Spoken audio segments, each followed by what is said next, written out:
joined by Bran Munango as my co-host on this very special edition of this Sports Wrap-Up show. How are you doing, man? I know, Otis, we're good. We can't complain, really. And you haven't told our viewers where we are reporting from. As you can see, the beautiful views can tell you there that we are in Walvis Bay. We are in the Rongo region, bringing you live and direct the Sports Rap show, that is. Yes, Brian, and this is indeed what makes this show very special. So, yes, we are heading over to our Hitler segment first.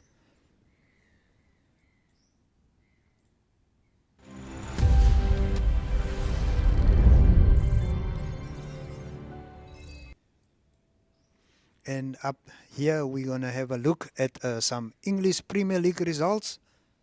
Well, Otis, I think the results from Saturday really shocked us in the Premier League. Let's take a look at the Premier League there. Starting off with Tottenham. I mean, you can see that Tottenham losing at home to Brentford, and that's a 3-1 defeat. Manchester United coming out strong in that one. I'm very proud of my team. Fulham, nothing to play for against Crystal Palace, drawing 2-2 there. And I think the shock of Saturday, let's talk about Liverpool and Aston Villa, Otis. Yes, we saw Aston Villa hanging on there for dear life. And then in the dying moments of that match, Liverpool grabbing the equalizer there. Yeah. Yes, but I think that the chances are gone for Champions League place. No, chances for Champions League have to be gone. I mean, Liverpool lie in 5th place with 66 points, and we have Manchester United in 4th place, and they still have 2 games to play. And you said it, towards the end of the game, you said Liverpool won't lose at home. At least they didn't lose, but I think they need to forget about Champions League now. At least they can be happy that they secured maybe Europa, most probably, since there's a gap between them and Brighton. But Champions League definitely out of proportion. Yes, and then we have a surprise package up there in 3rd spot, Brian. Can we talk about how Newcastle has impressed this season? They are in the top 4. I think they are hanging on for dear life. It looks like they'll make it. I think they also just need 1 more point, and they still have 2 more games to play. So the top 4, I think it's done and dusted. We have Man City in 1st place, Arsenal in 2nd, most probably Manchester in 3rd place, I hope. But for now, we have Newcastle there, and then we have Manchester United in 4th. Yes, and then finally we had Wolves drawing against Everton, and that concludes our English Premier League results for today. We're heading over to the CAF soccer results out for today.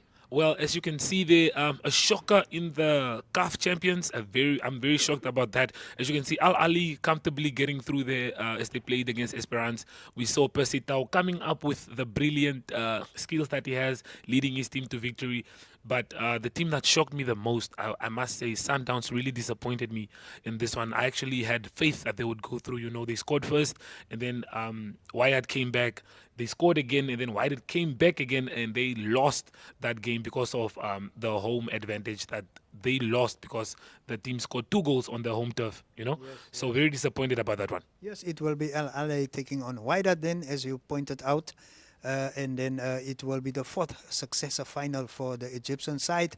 And then the Mamelodi Sundowns, from the neighboring South Africa, having to let go there of their hopes.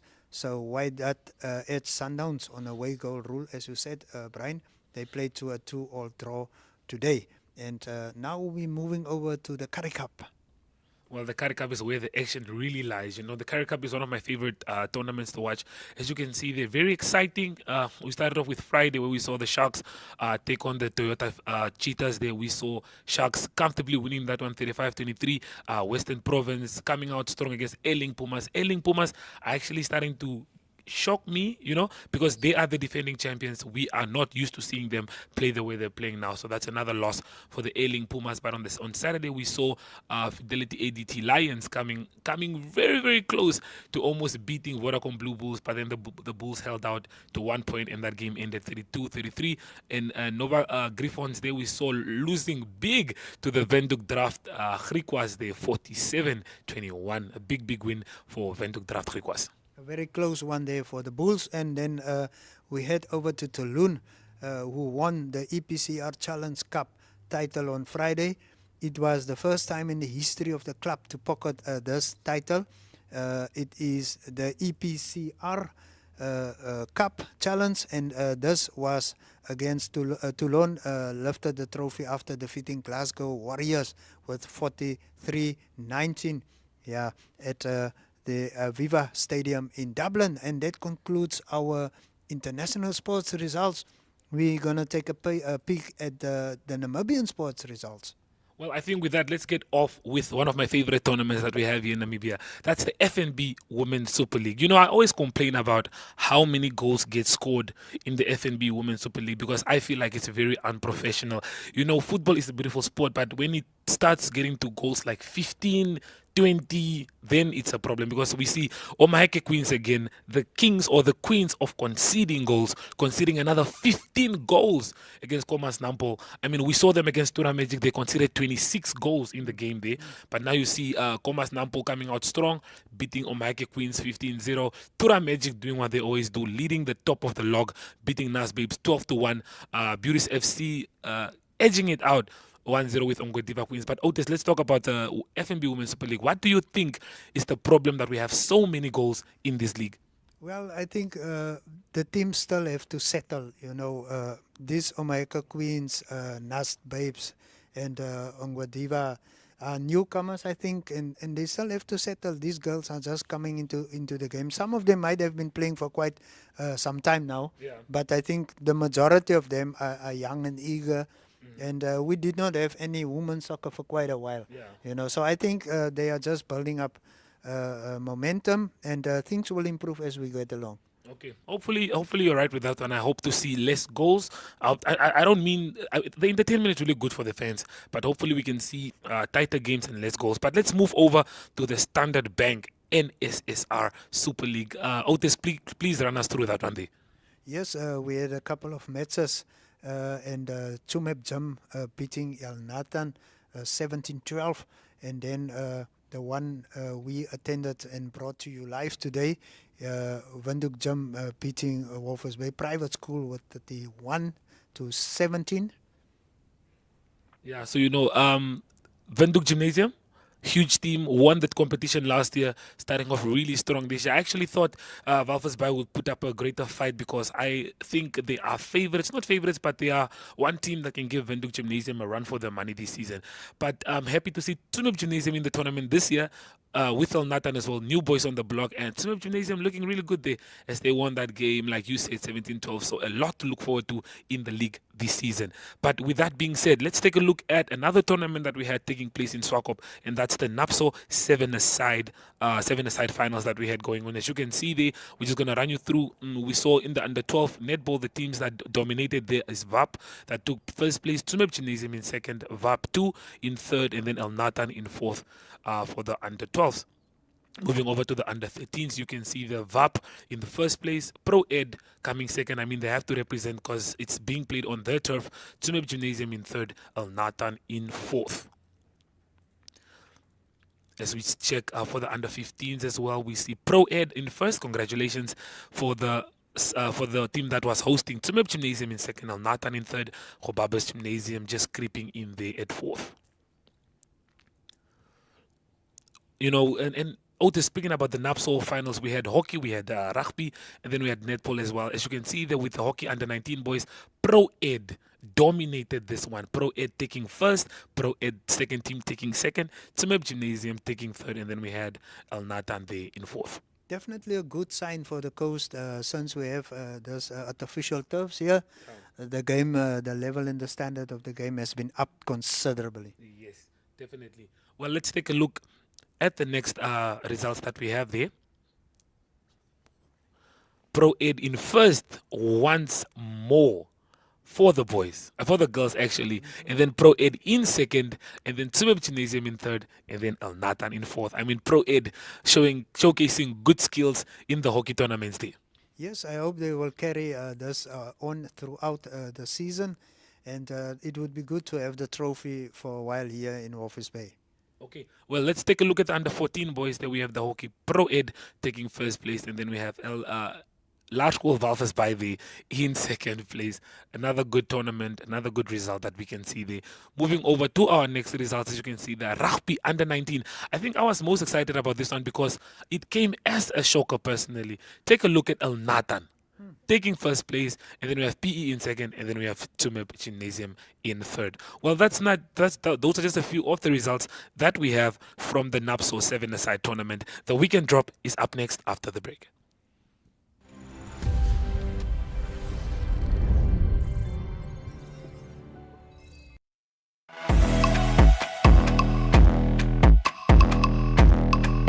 Hier op Narkie Parkie en hulle sal vandag hulle wys en daar vat Windhoek Gymnasium hulle vat die veld.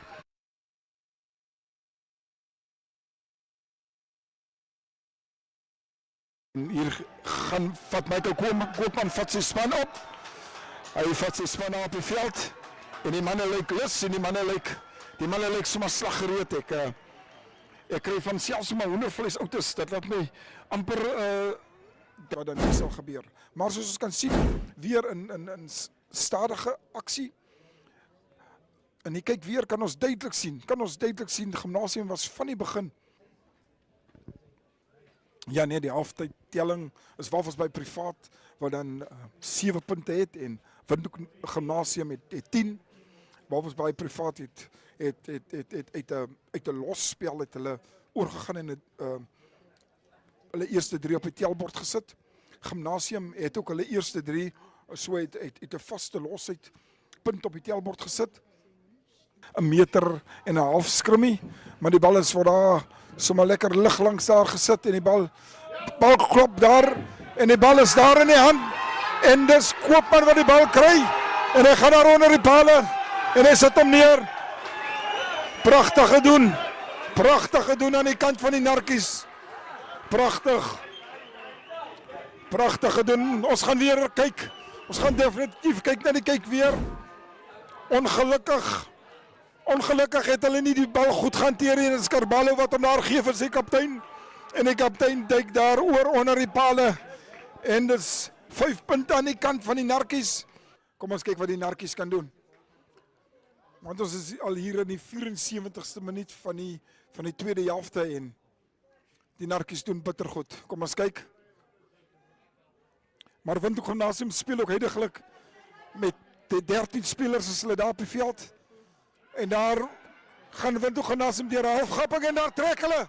Daar trek Gymnasium en daar trek hy. Hulle gaan hom keer. Wel gedaan Gymnasium. Wel gedaan. Pragtig. Ja, het was 'n uitdaging vir ons. Ons het geweet gemoeilik wees hier in Walvis op hulle eie veld. Ja, ons het nie ons beste game gespeel nie, maar ons het die job gedoen. Ja. So ek's baie gelukkig met my span en dis ja. Okay. Eerste game vir die wedstryd vir die liga. Eerste wen vir julle. Hoe voel jy oor die wen? So ek sê, was nie ons beste wen nie. Ons het nog baie werk wat ons moet doen voor die volgende games. Ons het 2 tawwe games wat na die vakansie vir ons voor lê. En dan ja, so kyk ons hoe gaan dit van daar af. Okay, nee, dankie. Dankie.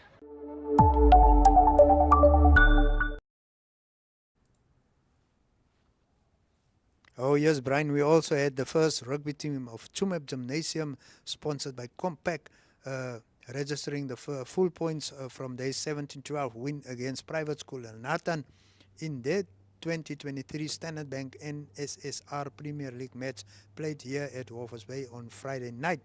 Now this match was Windhoek Gymnasium's second in 3 days.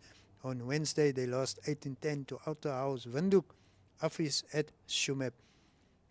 The rescheduling was then also arranged to play against El Nathan from Stamford, while both school teams were at the coast for a NAPSO commitment. Now Friday night's try scorers for Windhoek were hooker Gary Opperman, flank Eduardo Amutenia, and center Jamie Falloon with 1 conversion by fullback F. Fourie. Now El Nathan's tries were scored by Marcus Meyer, the captain playing at inside center, and prop J. Low. Fly-half Anthony Peters landed 1 conversion. So as we said, Windhoek earned full points by winning the match and also scoring more tries than the opposition. Well, definitely that was a good game, seeing Windhoek Gymnasium thrive there. But let's take a look at the highlights that we have from the Capricorn Group schools netball that started this weekend, and NTV has got you covered on those highlights.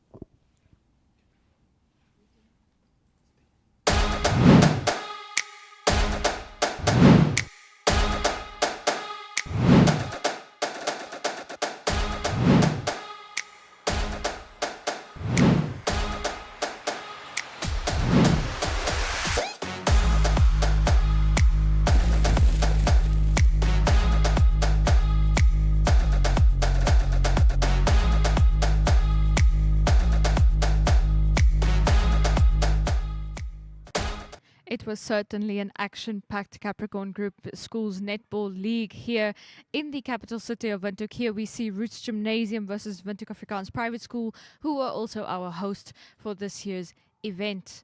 There we see a beautiful, beautiful goal by Windhoek High School in the final game there.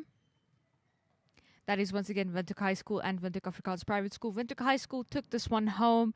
There was a little bit of a lead over their opponents at the end of this match, but I think it was an absolutely fantastic match to watch. And a very unique aspect of this league specifically is that there were no injuries. For the first time in a long time, there were no injuries in netball. There were a lot of tumbles, a lot of players down, but no injuries, luckily. I think especially where it is that competitive, where there's a cash prize up for grabs, where you are fighting against a school from your own hometown, and you're fighting for honor and glory, injuries do tend to happen, but if you play the sport properly and you play it well, an injury shouldn't happen. Here we again have Windhoek Afrikaans Private School versus Roots Gymnasium, and there we have Windhoek Gymnasium versus Edugate. This was also quite a spectacle to see. If you were not able to see it, you can still go watch it back. It was absolutely fantastic to watch. I think Edugate really brought their all to the court. Windhoek Gymnasium, as always, one of those really, really strong netball teams that we look forward to seeing whenever they are slated to play. I think Windhoek Gymnasium brought the typical Windhoek Gymnasium play with those strong, very fast-paced shots, which is as netball should be played, and that tends to subdue their opponents a little bit and tends to make their opponents act a little bit more as a coach would think that opponents move in a netball game, when as any netball player knows that your opponents don't move the way your coach planned for them to move once you get onto the court. But I think we saw some really fantastic netball, and what was really exciting about this league specifically and about the netball games that were played here is that there was a lot of adaptive play. There was a lot of strategies that adapted as we went along. You saw a very clear strategy from a netball team in the beginning, and then once they got back for second, third quarter, they had adapted to look a little bit more like their opponents and to play a little bit more into their opponents' weaknesses, which is very fantastic and very exciting to see. Here we have Windhoek Afrikaans Private School versus Windhoek High School. This was a very fast-paced game. It seems like both teams sort of took turns in who was going to be fast during this match. Of course, Windhoek High School ended up taking this one home with them. But we saw some beautiful goals, especially from the Windhoek Afrikaans Private School girls. There were some absolutely picturesque goals during this match. You saw there, those are the highlights that we have for you from the Capricorn Group Schools and Netball League that started this weekend. Well, we also take a look at the NAPSO 7-a-side highlights that's coming straight from Pro Ed Academy. Goeiemôre, Florinda Fourie van Prowet Akademie.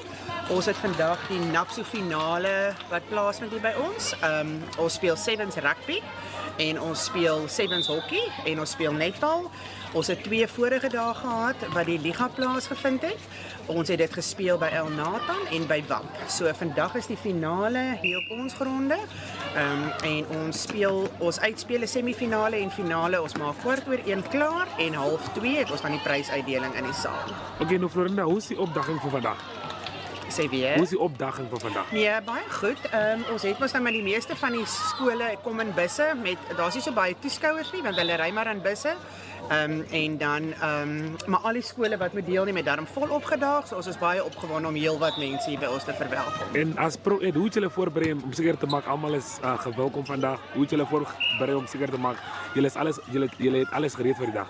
Ons het verskriklik hard gewerk, regtig gister het Namet is ons hoofborg van die Ceresreeks en hulle het gister al gekom en ons het verskriklik hard gewerk om al hulle goedjies op te slaan. Ons het Napse se goedjies opgeslaan.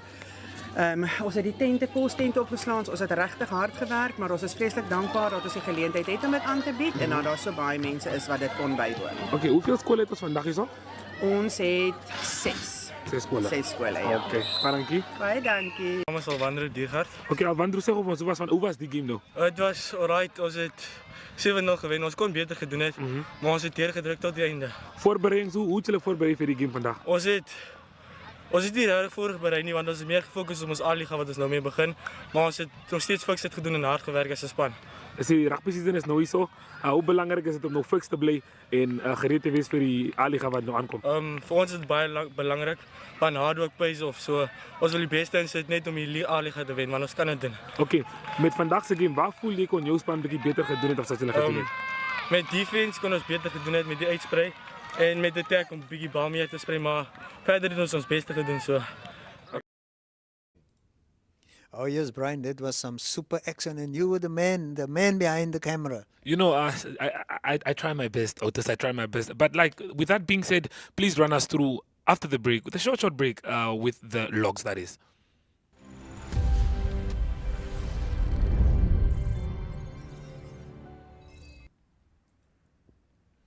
Oh yes, and there we have the school's log, and who are on top? Well, we know, I think we all know that this team was definitely going to start out on top. We can see the Windhoek Gymnasium, who traveled all the way to the Rongo region to come take on Walvis Bay Private, and they won that game very convincingly as they won that game 31-17. Now they sit on top of the log. And then we have Tsumeb Gymnasium in second place after beating El Natan in third, and Walvis Bay in fourth. Those are the only games that we had taking place this weekend, and with the likes of Moria, Pro Ed Academy, VAP, and VIS still to play. Well, with that, let's take a look at the NRU. I know we didn't have any NRU league action this weekend, but we are very excited for this coming weekend. As you can see, the Trasco United, I think they have shocked everyone. Everyone has been shocked by Trasco because they didn't do so well last season. We are all used to hearing Wanderers, Kudus, but as you can see, the Trasco United winning rate fantastic. Played 4, won 4, 100% winning rate, like you're saying. Yeah, played 4, won 4. Very convincing. Wanderers also in second. They lost 1, surprisingly. But as you can see, the Kudus in third. FNB they're both in fourth. FNB Western Suburbs not doing so well. They only won 2 and lost 2 as well. The FNB Unam are in 6th place, and unfortunately, my hometown not doing me very well this weekend. Grootfontein. What is happening? We are last, but hopefully played 4, lost 4 Otis. What are your thoughts on that game? Well, there's still a long way to go. I think things will change for them, Brian, as the season progressed. Yes, Trasco United definitely have a point to prove, and they are doing it. Well, and let's talk about your teams from the coast. How happy are you with Kudu's performance so far in the NRU Domestic Premier League? We know that we had some of our star players out doing duty for the national side, which is a good thing. And we also realized that there is some depth in Kudus to being able to make do without those players. We saw them beating the boys from the suburbs coming out, and they actually won 3 matches on that day, which is a good sign for coastal rugby, for the Kudus fans, Brian. Definitely. Well, as you can see there, let's take a look at the fixtures that we can all look forward to this coming weekend. As you can see, the Western Suburbs take on Rio Falcons. And then it's me clashing against you, Brian. This is when I think I'm very excited for this one, Otis. You guys are traveling to the sea, Joe. That's what we call Grootfontein. That's now where teams should fear, hopefully. I think it could be a good game to look forward to. I mean, we are still in last, but I guess we can get our first points on board. We can get our first win against you guys. Brian, I think the Kudus heads are being held very high because they are on a running streak, my friend. They will be out to trash you guys in your hometown. Well, I hope that's not the case. Well, in the other game that we have, you can see the Rehoboth one will be taking on Unam as well. So a lot of rugby to look forward to. I mean, rugby is back, and we also have the Mzansi Cup Challenge that will also be taking place on that weekend. So a lot of action to look forward to. And as you know it, NTV has always got you covered. Well, the weekend drop is up next.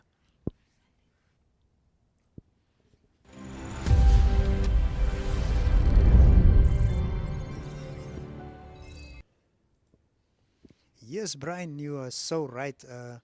This is the place where everything is happening.